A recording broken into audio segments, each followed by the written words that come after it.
जय हिंद दोस्तों, सारा ने प्यार भरी राम राम। आज आप शुरुआत करना जाट वंश की, यानी कि राजपुताने में कौन सी रियासत थी जहां पे जाट वंश ने शासन किया था।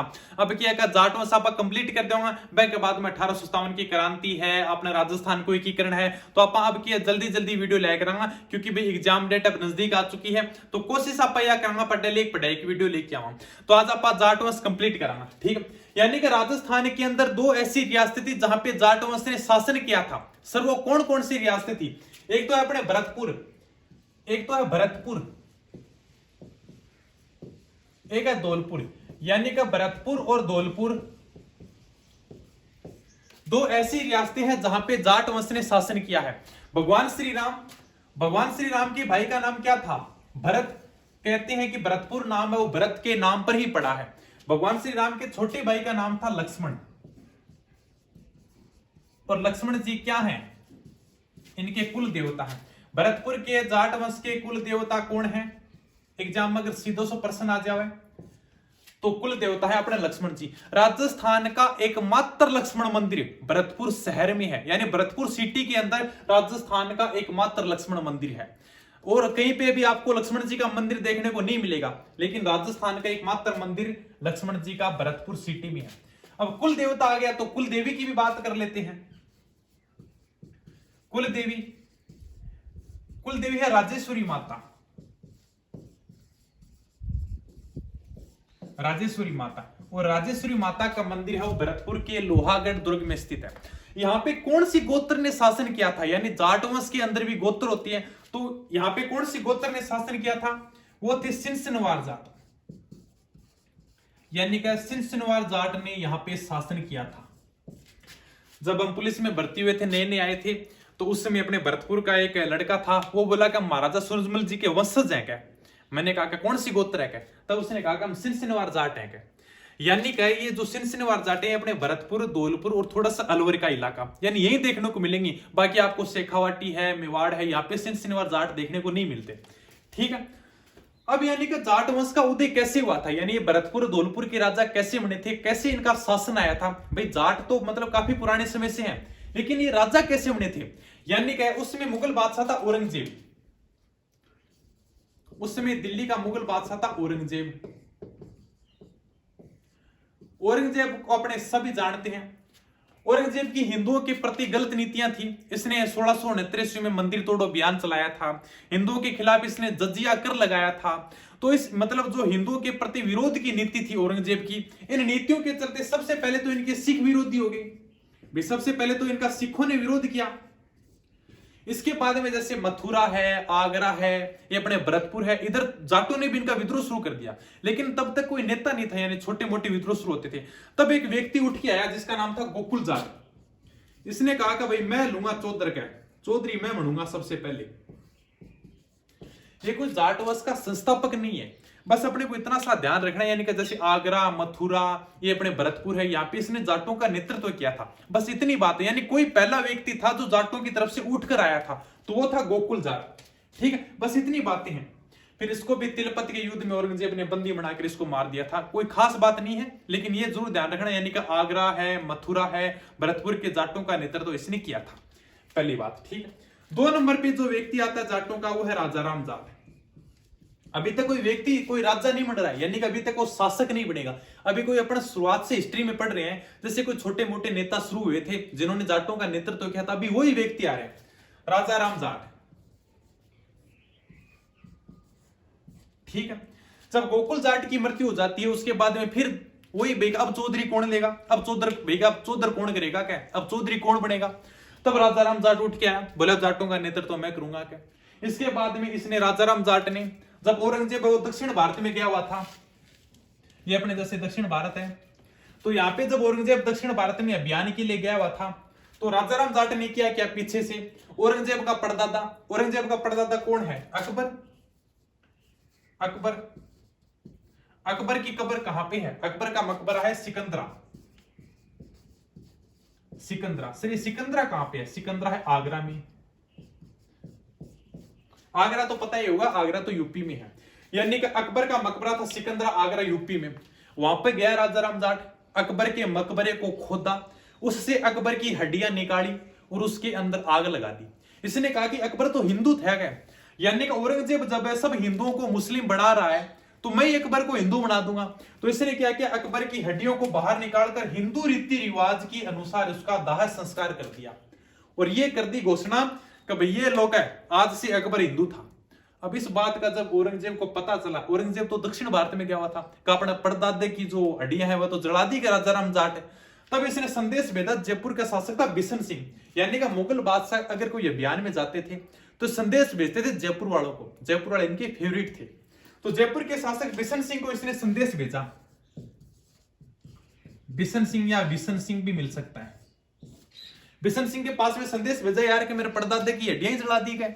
तब बिशन सिंह ने कहा किसने जला दी गए, बोले राजाराम जाट ने। तू ध्यान नहीं रखता है जब मैं दक्षिण भारत में गया पीछे से ये काम करवा रहा है। तो बिशन सिंह ने राजाराम जाट की विद्रोह को दबाया था। ठीक है, 2 जाट नेता कंप्लीट हो गया। अगला अपने आएगा राजाराम जाट का भतीजा, राजाराम जाट का भतीजा आएगा अपने चूड़ामन जाट। ठीक है, तो थोड़ा सा अगर उतारो तो ठीक है, नहीं मैं थोड़ा साफ कर देता हूं। यानी कि राजाराम जाट की विद्रोह को दबाया था जयपुर के शासक बिशन सिंह ने। अगले अपने जाट राजा हैं वो है अपने चूड़ामन जाट, यानी कि ये चूड़ामन जाट है, ये अपने जाट वंश के संस्थापक है। अभी तक कोई संस्थापक नहीं आया था, बस भी ये व्यक्ति आए थे जो जिन्होंने नेतृत्व किया था। अब औरंगजेब की मृत्यु हो जाती है। इधर तो अपने राजाराम जाट, इधर राजाराम जाट की मृत्यु हो जाती है, उधर अपने औरंगजेब की मृत्यु हो जाती है। अगला जो दिल्ली का बादशाह बनता है वो बनता है मोहम्मद शाह रंगीला। बड़ा ही रंगीन जीवड़ा था भाई मोहम्मद शाह रंगीला, बड़ा रंगीन जीवड़ा था। यानी कि जैसे नाम देखो रंगीला, रंगीन ही था, यानी कि बिना कपड़ों के दरबार में आ जाता था, कपड़े पहनता नहीं था, ऊपर से घोषणा भी करवाता, दरबारियों के कपड़े उतरा देता कि तुम भी कपड़े उतारो। क्या जब बादशाह अगर बिना कपड़ों के बैठेगा तो तुम भी कपड़े उतारो। यानी इंडियन हिस्ट्री में पढ़ेंगे और ज्यादा बढ़िया लगेगा, लेकिन फिर भी यानी कि अब देख लो काम ऐसे हैं। औरंगजेब ने मतलब थोड़ा सा मुगल शासक थोड़ा संभाल के रखा था मुगल सत्ता को, लेकिन इसके बाद में मुगल सत्ता का पतन होता जाएगा औरंगजेब के बाद में। ऐसे ऐसे शासक बनेंगे मोहम्मद शाह रंगीला जैसे। तो इधर अपने जाट राजा बनता है चूड़ामन जाट। चूड़ामन जाट ने देखा मोहम्मद शाह रंगीला में कोई काम की बात तो है नहीं, ऐसे ही घूमता रहता है। तो एक दिन ये दरबार में गया, मोहम्मद शाह रंगीला को पकड़ के ठोक दिया दरबार में। अब इससे मतलब दरबार में तो ठोका तो सारे दरबारी हंसने लगे। इससे धन ले आया, मोहम्मद शाह रंगीला से धन लेके आया और इसने किले का निर्माण कराया, थून के किले का।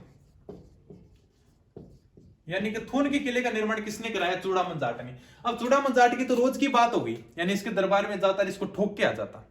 तब यार मोहम्मद शाह रंगीला बड़ा परेशान हुआ इससे। तब वही मुगल बादशाह किसको याद करेंगे, जयपुर वालों को। बिल्कुल सीधी सी बात है, जयपुर वाले इनके फेवरेट थे। तो मोहम्मद शाह रंगीला ने फोन किया जयपुर के शासक सवाई जय सिंह के पास में। सवाई जय सिंह को कहा कि यार देख के ये चूड़ामन जाट है, ये मेरे दरबार में आता है, मेरे को ठोक कर चला जाता है। क्या वो तो कोई बात नहीं, चलो धन पैसे ले जाए वो कोई दिक्कत नहीं है, लेकिन यार जब दरबार में ठोकता है तो सारे दरबारी हंसते हैं मेरे ऊपर।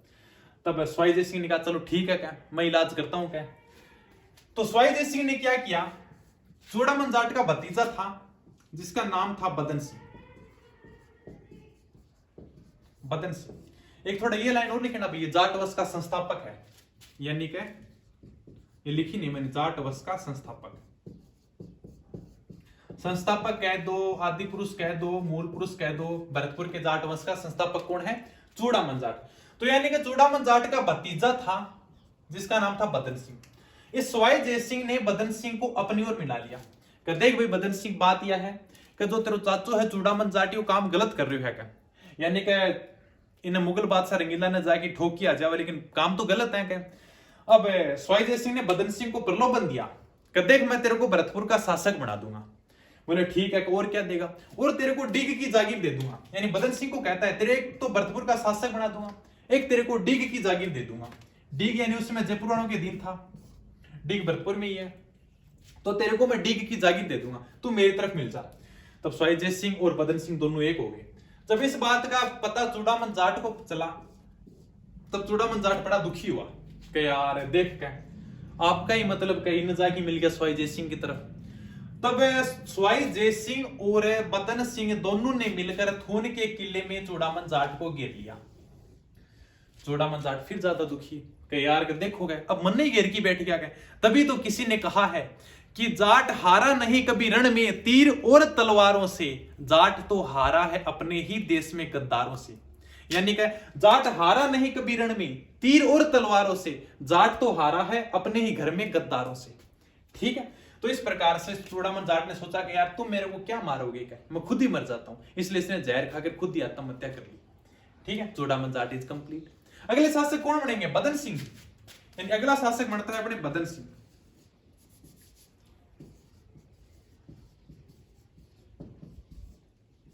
ठीक है, बदन सिंह। अब स्वाई जय सिंह बदन सिंह को शासक बना देता है शर्त के मुताबिक, और स्वाई जय सिंह बदन सिंह को एक तो दे देता है डीग की जागीर।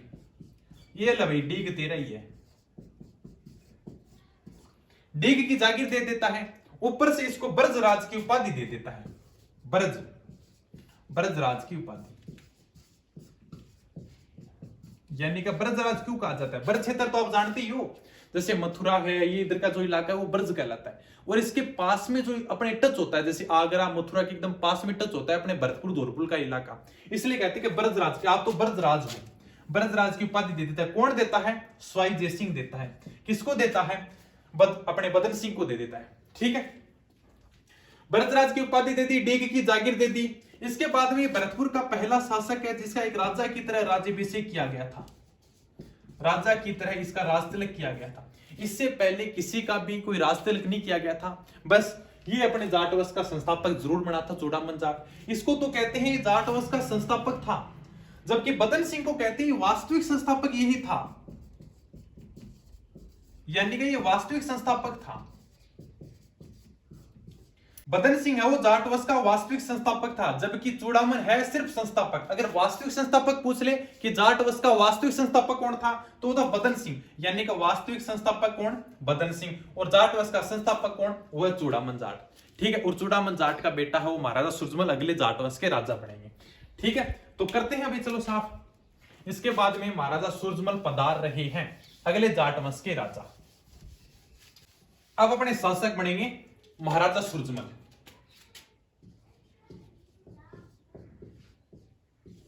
महाराजा सूरजमल। और किसी का शासन का तो मत याद रखना, लेकिन महाराजा सूरजमल जी का रख लेना। 1756 से लेकर 1763 ईस्वी तक। ठीक है, यानी कि महाराजा सूरजमल जी वो अपने पिता बदन सिंह के काल में ही कार्यभार संभालने लगे थे। यानी कि बदन सिंह की वो भी बुढ़ापे के अंदर जैसे आंखों की रोशनी थोड़ी कम हो जाती है, तो भाई जो इन्होंने कार्यभार संभाला था वो महाराजा सूरजमल जी ने संभाला था। इनको कुछ उपनाम है, यानी कि बहुत ही बढ़िया शासक हुए हैं। एक तो इनके उपनाम ध्यान रखना, इनको कहा जाता है जाटों का प्लेटो, जाटों का प्लेटो, और जाटों का अफलातून। जाटों का प्लेटो, जाटों का अफलातून। ठीक है, महाराजा सूरजमल यानी कि उपनाम है इनके, जाटों का प्लेटो कहा जाता है, जाटों का अफलातून कहा जाता है। एक इन्होंने जैसे निर्माणकारी तो चलो बाद में पढ़ेंगे, एक जैसे अपने पानीपत का तृतीय युद्ध हुआ था, पानीपत का तृतीय युद्ध। ये पानीपत के युद्ध आप ध्यान रखना भी। पानीपत का प्रथम युद्ध हुआ था 1526 ईस्वी के अंदर, किन किन के मध्य? इब्राहिम लोदी वर्सेस बाबर के मध्य। पानीपत का दूसरा युद्ध हुआ था 1556 ईस्वी के अंदर, किन किन के मध्य? अकबर वर्सेस हेमू के मध्य। पानीपत का तीसरा युद्ध है वो भी मैं बता देता हूं, ये हुआ था 1761 ईस्वी के अंदर, किन किन के मध्य हुआ था? मराठों वर्सेस अहमद शाह अब्दाली, अहमद शाह अब्दाली। ठीक है, मराठों का जो नेतृत्व किया था वो किया था सदाशिव भाऊराव ने, सदाशिव भाऊराव, इन्होंने मराठों का नेतृत्व किया था।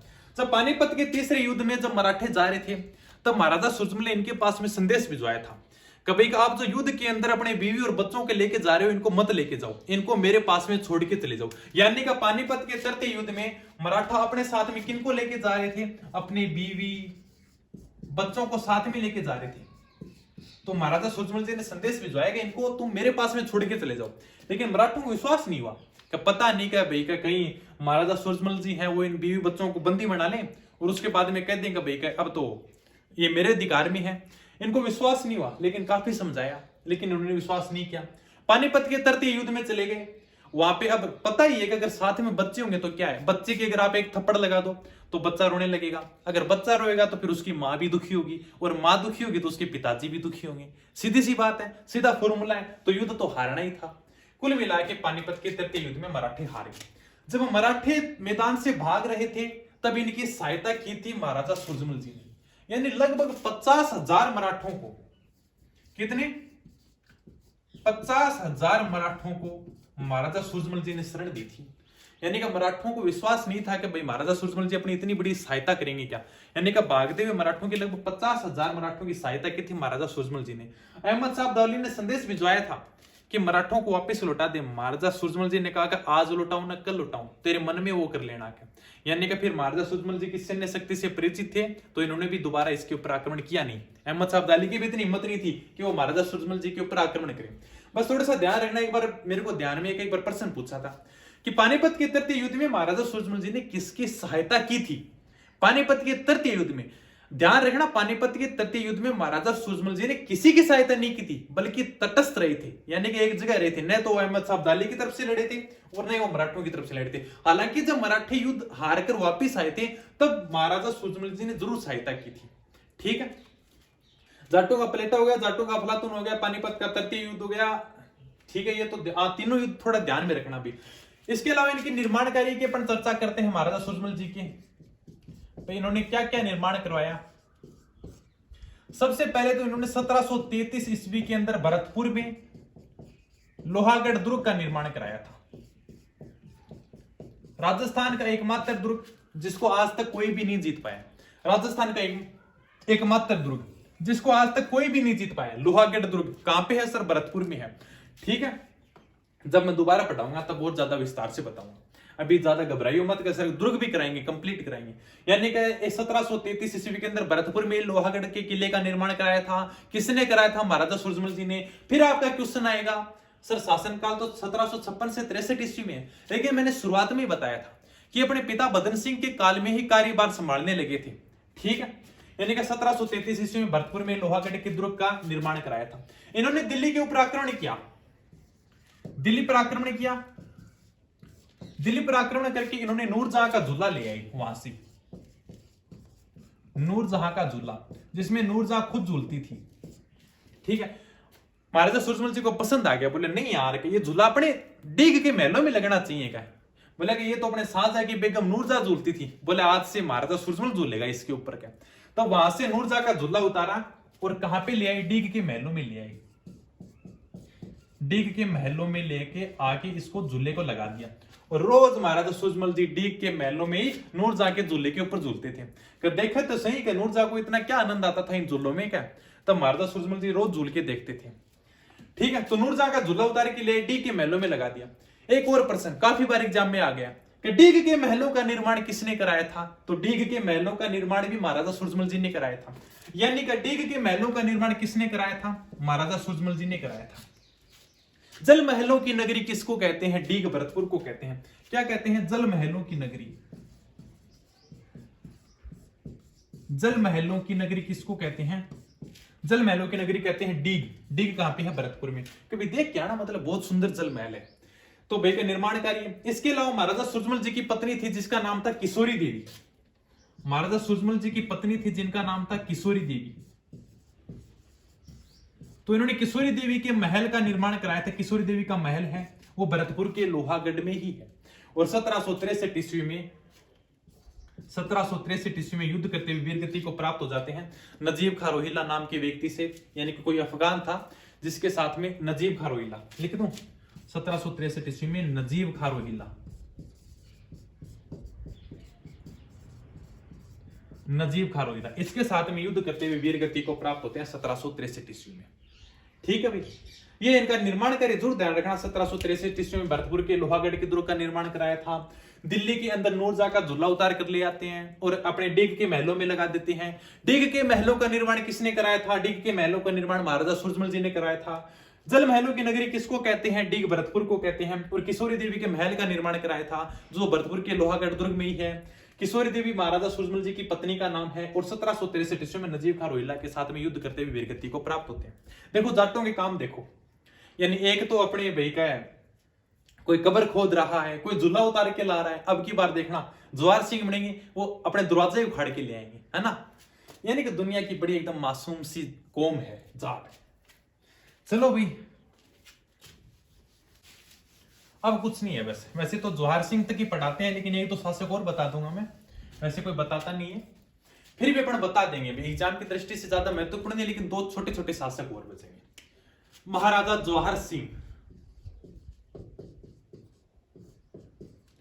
सबसे पहले तो अपने पिता की हत्या का बदला लेंगे, ठीक है। यानी कि नजीबुद्दौला को मार के दिल्ली पे आक्रमण कर देते हैं और नजीबुद्दौला इसको मार देते हैं, ठीक है। दिल्ली के लाल किले पर आक्रमण करते हैं, नजीबुद्दौला को मार देते हैं और अपने पिता की हत्या का बदला लेते हैं। वहां से दिल्ली के लाल किले से लोहा, अपने अष्ट धातु का एक दरवाजा लगा हुआ था, अष्ट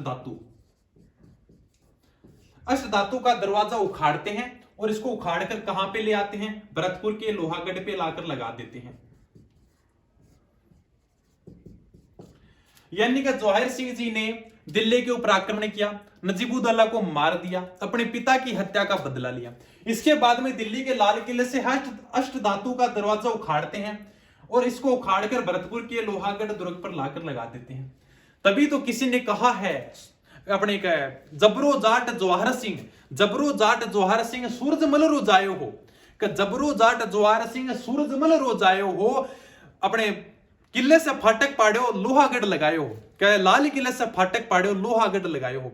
यानी कि जबरो जाट जवाहर सिंह सूरजमल रोजायो हो, लाल किले से फाटक पाड़ो लोहागढ़ लगायो हो। यानी कि लोहागढ़ के ऊपर लाके इन्होंने अष्ट धातु का दरवाजा लगा दिया। सूरजमल रोजायो यानी कि महाराज सूरजमल जी के पुत्र थे ये, ठीक है।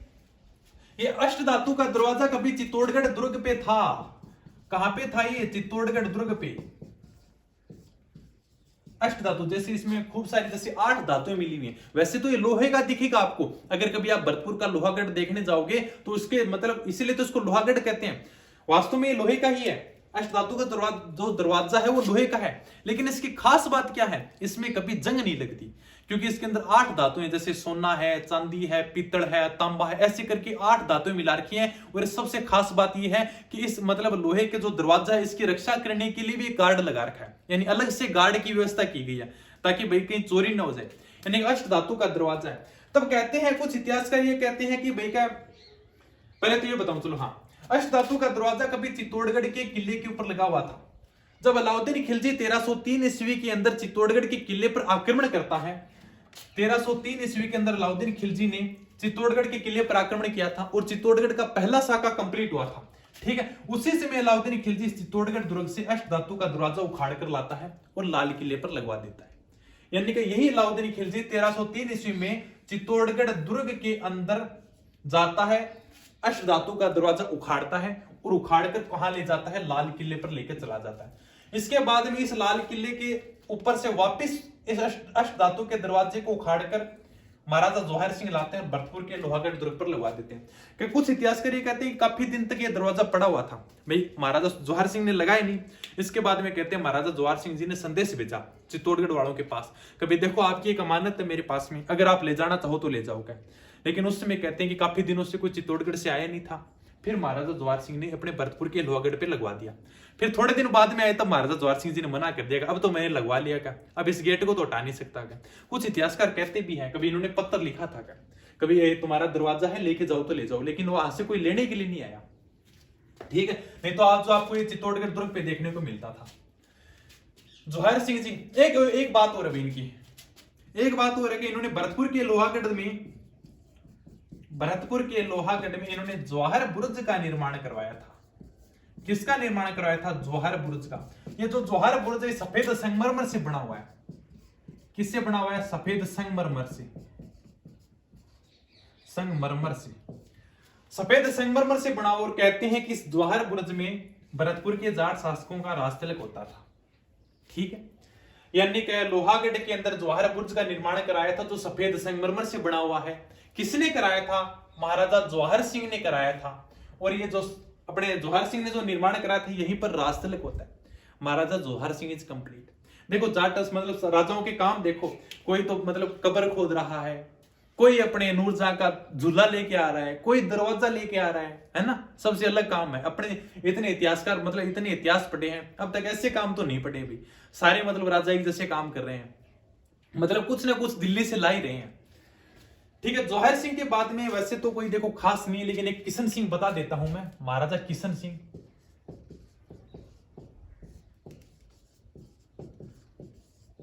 एक बात है भाई बस, मतलब इन्होंने क्या किया, उर्दू के स्थान पर हिंदी को अपनी राजभाषा बनाया था, हिंदी को बढ़ावा देने के लिए। यानी कि उस समय उर्दू चलती थी मुगल शासकों के समय, तो इन्होंने कहा कि नो, उर्दू नहीं चलेगी मेरे राज्य में। उर्दू के स्थान पर हिंदी को इन्होंने राजभाषा बनाया, महाराजा किशन सिंह ने।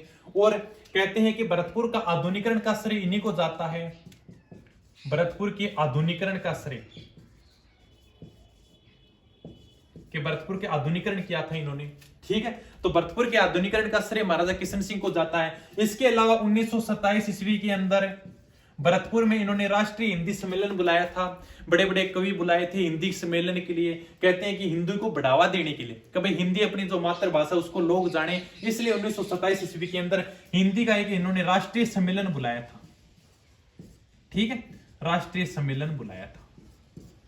बस भाई, Maharaja Kishan Singh is complete. Last शासक अपने महाराजा ब्रजेंद्र सिंह, यही लिख दूं क्या?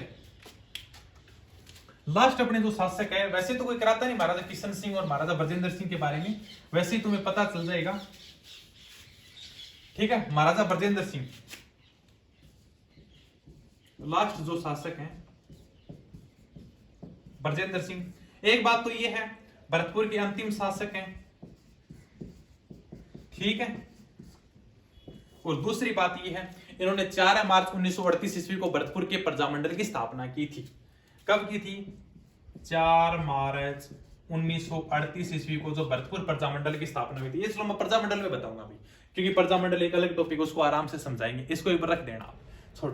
तो ये अपने अपने जाट वंश है वो कंप्लीट है। कभी कभी अगर एग्जामिनर पूछ भी ले तो आराम से आप एकदम देख के ही, आप एकदम समझ के इसको कर सकते हो, इससे बाहर आपको कुछ भी नहीं मिलेगा।